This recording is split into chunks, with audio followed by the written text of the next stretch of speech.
ఇలా 2 బ్రహ్మకమలం పూలు ఇచ్చాడండి. ఇదొకటి, ఇది ఇంకా వస్తుంది ఇది.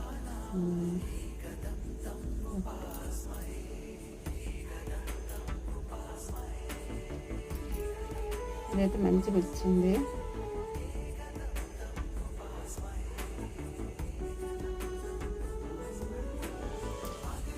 ఇది టైం పడుతుంది వచ్చేసరికి, ఇది తొందరగా వచ్చింది, మంచిగా ఇడింది బ్రహ్మకమలం.